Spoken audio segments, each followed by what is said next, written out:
5 seconds. It gives me great pleasure to welcome you to the first session of this conference, at which it will be your privilege to consider measures for the economic and general development of the country. The desire for improving the condition of the people has always animated the present and the past administrations of the state. But with the growth of communications and the increasing use of electricity, questions of economic interest are assuming new aspects closely associated with the well being of the people. The need for greater attention to industrial and commercial development is beginning to be recognized. In this state, we have our own problems to work out, and the government have therefore resolved to provide a proper organization so that the officials and the public might give to such questions the increasing attention demanded by them. The economic inefficiency of our people will be patent to anyone who looks beneath the surface of things.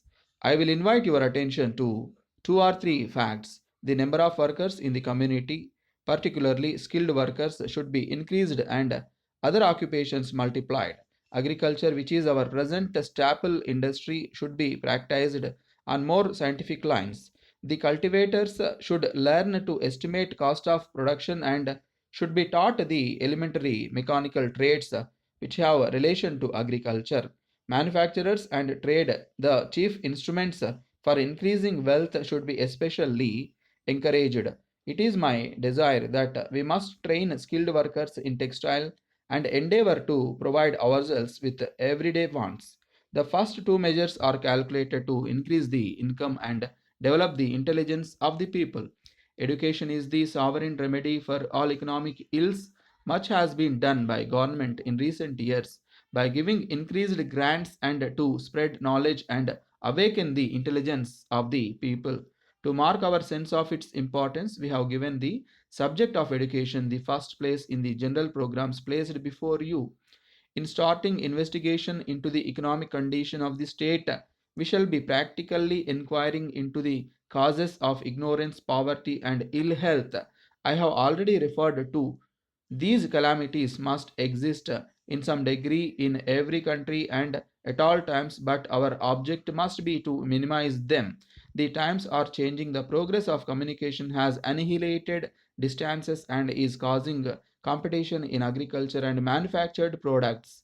The rate is for the skillful and the strong. We cannot hope to succeed if we continue to work with old tools and follow old fashioned business methods. If we are to progress at all, we should revise our old ideas and notions of work which retard progress.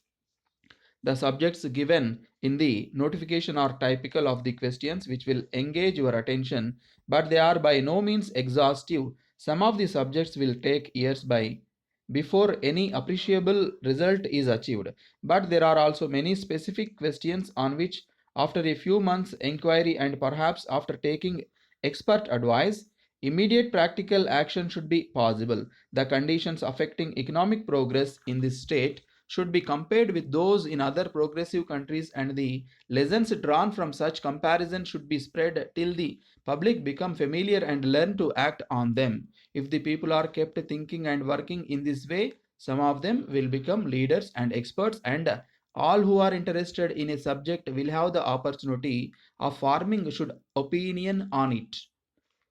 If the leaders are convincing the necessity of an improvement, they will induce the people concerted to take action. If they think that government assistance is necessary, they will apply for it. The number of questions requiring attention is so large that officials by themselves can do very little for their solution. The non officials will require guidance and further not had experience and opportunities of cooperation for public good on a large scale.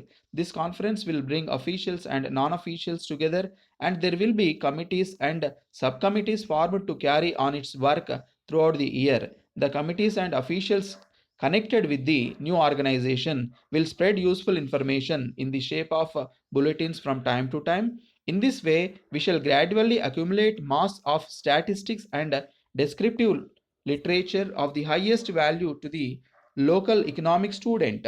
Although the main objects of the conference have long been foremost in our thoughts, it is only within the past few weeks that the government has been able to take particular action in this direction.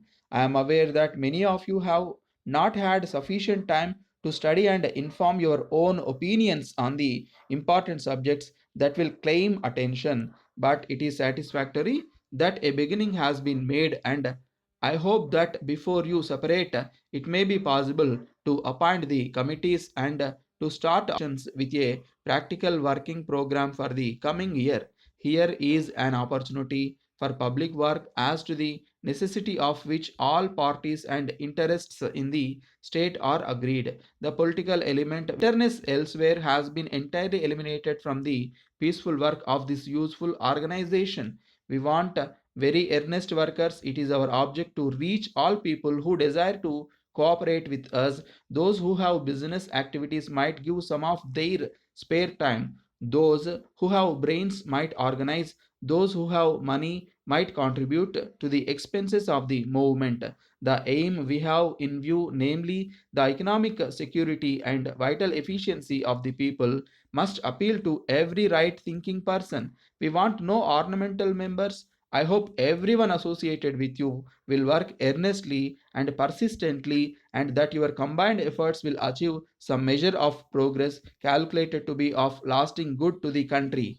This movement will be what your activities may make it. I appeal to you and through you to every citizen of the country to become skilled and capable, and to train your children and grandchildren in some skilled profession. There is no royal road to success. I hope I shall not appeal in vain if I ask everyone, official or private citizen, to actively promote the objects of this movement.